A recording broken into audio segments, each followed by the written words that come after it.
G'day guys, welcome back at Wet and Wild today for Dive-In Movies. Haven't done one of these before. The movie starts at 5:30 tonight. We've got ourselves some seats in the shade. May hop into the sun a little bit later because it is a little bit cold when you're wet and in the shade. A little bit of a breeze. Quite looking forward to it. Like I said before, never done it before, so will be very interesting. Alright, I'm going to grab the GoPro and we'll go for a little walk around and see what's happening. There's your ticket prices, guys. As you can see, one-day entry, $119 for an adult. If you can afford it, much better off buying your one pass. $229 at the gate or $219 online. Even if you're not a local, you can get one for $309 or $299 online. Just remember, guys, you don't have to line up at the front of the park on these busy days. Over the back here, underneath these slides, there is another entry, and as long as you've got your tickets, have a look at the big line up here. The line up out the front is astronomical, but around here, nobody. As you can see, I'm already inside the park. I was the first one in the gate because I went to that side gate, but there's a huge line out the front waiting to get in. Not many people know about that side gate. It is only open on school holidays and busy periods. The thing I really like about these slides is you don't have to carry your own raft up to the top. They've got the conveyor belt there to take it up for you. Nice leisurely float down on these ones. Not very often you get to see the wave pool completely empty.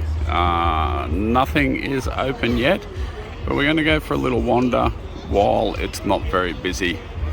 A lot more comfortable filming, then don't get people in the shots.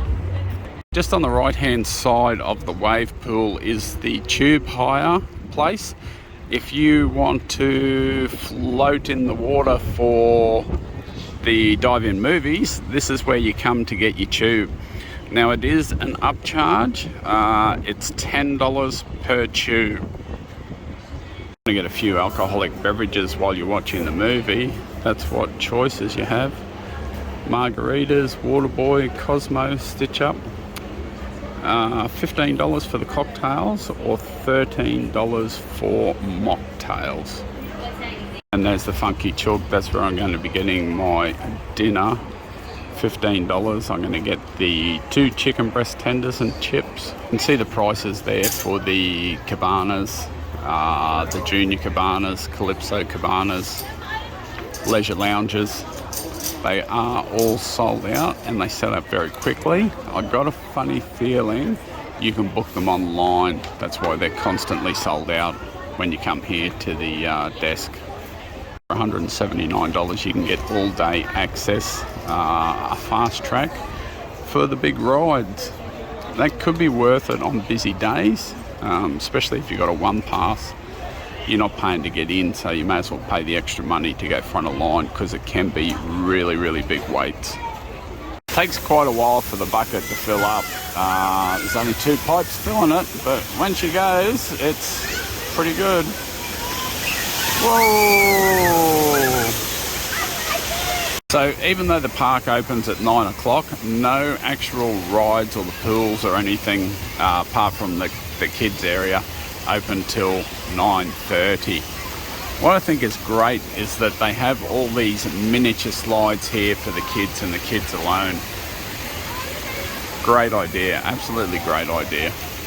The idea is these big shade sails over the kids swimming pool because it gets really, really hot and you can get very, very sunburnt down here, but that's good. It does look really strange when it's completely empty, doesn't it? Waves everywhere, but not a person in sight.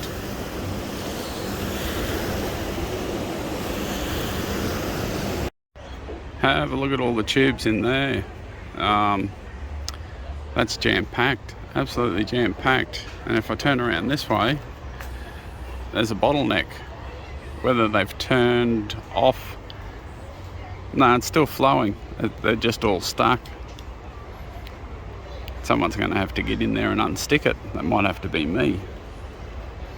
Still one of my favourite places to come is the old Calypso Beach. The lazy river. Beautiful. Nice and relaxing. So just bear in mind that Calypso Beach does shut at 5 o'clock, even though the park is open till 7:30. Most areas shut at 5 o'clock, apart from out the back of the H2 Oasis. So if you want to ride that, I'd wait till the movie starts and then head out the back that way. There used to be an old bridge that came across the top of Calypso Beach here somewhere, but it has been removed. I think it was used in the ScoobyDoo movie, but not 100% sure on that one. Pretty sure if you're familiar with the ScoobyDoo movie that you'll see that in the movie somewhere. Probably not the pump bottle of water in its mouth, but that will be there somewhere. Not my cup of tea, this one. It reminds me of a bad tobogganing accident I had in the Snowy Mountains when I was a young fella. Bounced around, skidded down the ice on my face, just like these. No thank you. The Aqua Loop is not my cup of tea either.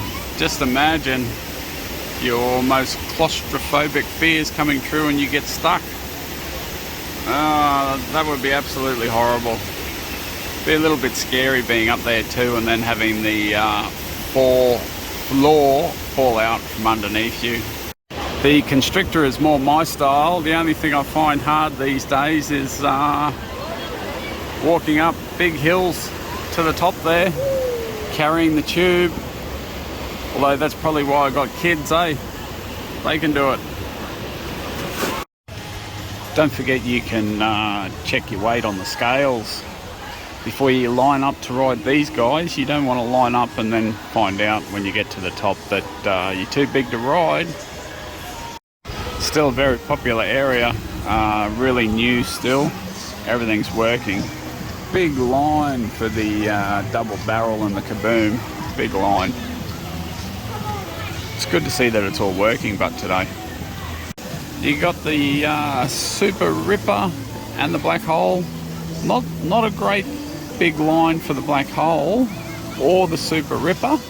I think because it's right at the back of the park, it might be a little bit more quiet.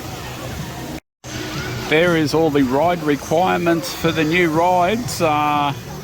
You can read it there, pause it and read it. Hang on, let me get in there a little bit closer. As you can see, weight is a fairly big thing for these rides. It's definitely only the tube ones that have a bit of a weight.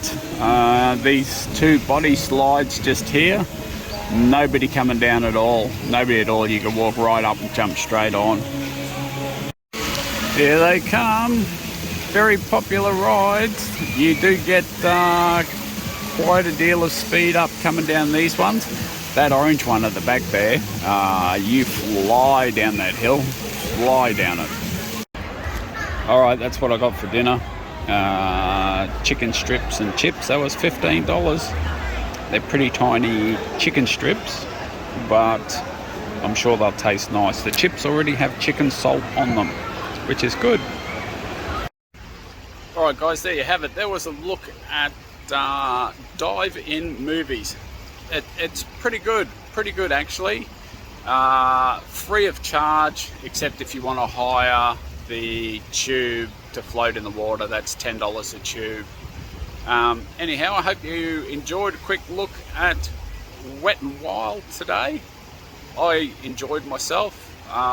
Don't forget to hit that subscribe button, and I'll see you maybe from SeaWorld very shortly.